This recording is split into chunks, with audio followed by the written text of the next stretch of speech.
आज कॉन्स्टिट्यूशन और पासिंग के लिए टेबल हो रहा है, आप क्या कहेंगे इस विषय पर? क्योंकि आपने भी इसको लेकर अपोज किया हुआ है। देखिए, आज मीटिंग भी हुई है इंडिया अलायंस की भी इस पूरे विषय को लेकर कि वो कैसे अपना विरोध जो है।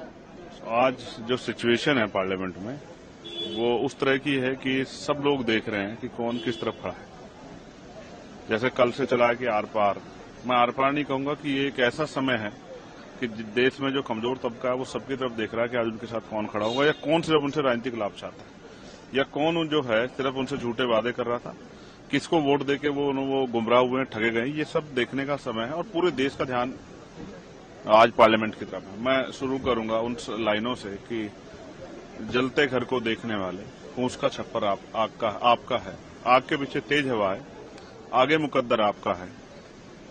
तेरे कत्ल पे मैं भी चुप था, मेरा नंबर अब आया, मेरे कत्ल पे तू भी चुप है, अगला नंबर आपका है। मैं स्पष्ट कर रहा हूं, ये पूरा अमेंडमेंट जो है ये आर्टिकल 13, 14, 25, 26, आर्टिकल 50, आर्टिकल 300 का उल्लंघन है।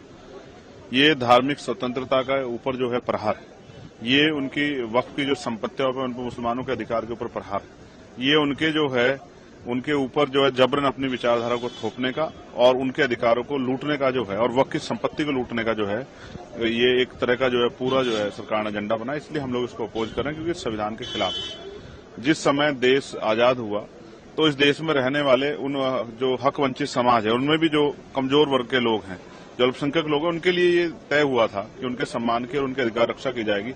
लेकिन आज सरकार उनके अधिकारों को चल रही है। इससे पूरे देश में जो है और दुनिया में भी चिंता की तरफ से हमारी तरफ देखा जा रहा है। हम कोशिश करेंगे कि अपनी तरफ से पुरजोर तरीके से इस बिल को इसका विरोध करें और उसका विरोध इतना सख्त दर्ज कराएं कि सरकार को इसको वापस लेना पड़े। लेकिन आप लोग लगातार ये कह रहे हैं कि हम विरोध करेंगे, सरकार ये कह रही है कि आप गलत नैरेटिव आप लोग सेट कर रहे हैं। जितने भी विपक्ष के लोग हैं, ना तो ये संविधान के खिलाफ है, नहीं तो इससे किसी को खतरा है, मुस्लिम समाज को बिल्कुल भी खतरा नहीं है, उनके लिए उनके हित में है।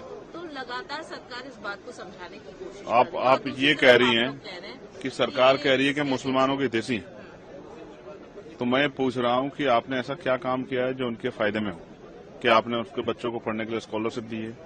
क्या आपने उनको जो है रिजर्वेशन का लाभ दिया है? क्या आपने उनको जो है वो जॉब्स दी हैं? क्या आपने उनके आर्थिक सशक्तिकरण के लिए उनको कुछ सब्सिडी दी है?